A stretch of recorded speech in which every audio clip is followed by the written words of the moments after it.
The truth is, most rental property investors are just winging it. They buy properties they don't fully understand, they underestimate expenses, they react to problems instead of preventing them. But here's the thing, success in real estate isn't rocket science.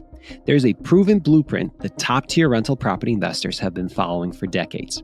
The problem is 99% of new investors either don't know about it or they're too lazy and disorganized to follow it. The good news for you, the bar is extremely low. If you can follow the 5 habits I'm about to cover, there's no reason you can't outperform 99% of the Joe Schmoes you're competing against. Every single thing I'm about to tell you, I've learned the hard way over my 14 years in real estate. If I did not fully embrace these habits early on, there's absolutely no way that I could have retired from my job before turning 40 or building a portfolio of over 200 rental units. So I can personally vouch for every habit I'm about to go over. And even if you only adopt a couple of these, you'll build a portfolio that pays you for decades, instead of one that slowly drains your time, money, and sanity. Let's start with the first one, because this alone could be the difference between retiring early or getting stuck with a cash-eating property for the next 30 years. Habit number 1, they run the numbers like a business, not a hobby. Most rental property investors just guess. They guess how much rent they can get, they guess what repairs will cost, and they guess what their cash flow will be. And when the numbers don't work out, they blame the market or their tenants or bad luck. But the truth is, they never actually did the math in the first place. Top investors treat every property like a business decision. They calculate projected cash flow before they buy. They account for vacancy, CapEx, maintenance, management, and debt service. They understand how to use tools like the 50% rule, the rent-to-price ratio, and even deeper metrics like the cash-on-cash return or the IRR. And they don't fudge the numbers just to make a deal look good. If a property doesn't meet their criteria, they walk away. No emotion, no desperation, no I'll figure it out later. Because they know something the amateurs don't. Bad numbers at the beginning mean big losses later on. So if you want to outperform 99% of investors out there, you need to stop treating your rental like a side hustle and start treating it like a business. Habit number 2, they focus on boring systems that actually work. Most landlords get excited about closing the deal and then completely wing everything else. They don't have a process for collecting rent. They don't have a system for maintenance requests.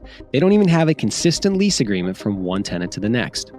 And then they wonder why the property feels like a constant headache. Top investors, they build systems that make everything predictable. They use automated rent collection tools. They document every repair. They create checklists for turnovers, move-ins, and inspections. They set up templates for lease renewals and notices. Everything is predictable. Everything is scalable. Because here's what separates pros from amateurs. Professionals build systems.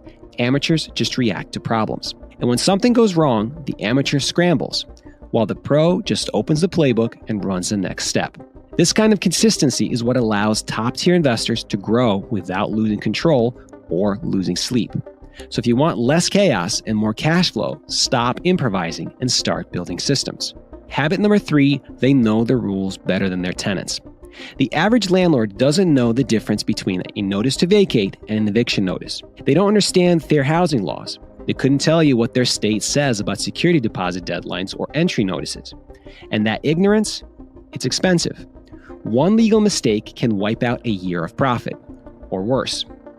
Top investors treat education as part of the job. They know their local landlord-tenant laws inside and out. They know what they can and can't ask on a rental application. They understand how to properly serve notices, what triggers a legal eviction, and how to document everything along the way. They're not just relying on Google or Facebook groups. They're reading statutes, talking to attorneys, and staying current with the changes in the law. Because they know this simple truth. In a dispute, the person who knows the rules usually wins. And when your money, your property, and your time are on the line, I don't know is not a defense. It's an admission of failure. So if you want to be better than 99% of landlords out there, treat the legal side of the business like your insurance policy. It might not be fun, but it protects everything you've worked for. Habit number 4, they protect themselves before things go wrong. Most landlords only think about protecting after something bad happens. A tenant stops paying rent, and suddenly they're scrambling to figure out how evictions work. A water heater floods the basement, and they realize too late that their insurance has a giant hole in it. A lease goes unsigned, and now they got nothing in writing to enforce. Top investors don't wait for problems. They plan for them. They use strong state-compliant lease agreements. They require adequate security deposits. They carry the right insurance policies, not just basic property coverage, but also liability and loss of rent protection. They screen tenants thoroughly, credit, income, background, and rental history. And if they own multiple properties, they put them in separate LLCs or use umbrella policies to shield their personal assets. Because they understand this. Every rental property has a risk, but smart investors manage it proactively. It's not paranoia, it's preparation. And it's the difference between a temporary inconvenience and a financial disaster. So if you want to last in this business, stop hoping that things go smoothly and start preparing for when they don't. Habit number 5, they take action while everyone else just talks. Most people say they want to invest in real estate. They watch YouTube videos, they run a few numbers, they even go to meetups and network. But year after year, they never buy anything. They're stuck in analysis paralysis, constantly waiting for the perfect deal, the perfect time, or the perfect market. Top investors, they move.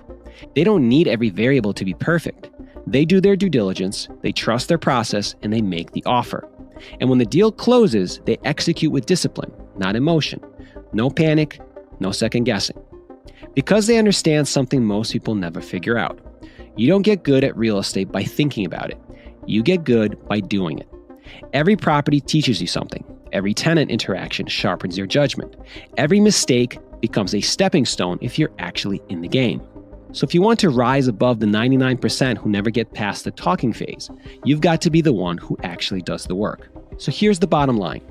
If you're willing to run the numbers like a business, build systems that keep you organized, learn the laws that protect your assets, plan for problems before they happen, and most importantly, take action, then you're already on your way to being better than 99% of rental property investors out there. This business isn't about luck. It's about doing things that most people aren't willing to do consistently. And if you found this video helpful, here's your next step. Hit the subscribe button so you don't miss future videos like this. Leave a comment and let me know which of these habits you're already following or which one you know you need to work on. And if you want even more hands-on help, check out my free House Hack Mastery community on school.com. That's where I share exclusive content, deal breakdowns, and where you can ask me questions directly. Thanks for watching. Now go build something that lasts.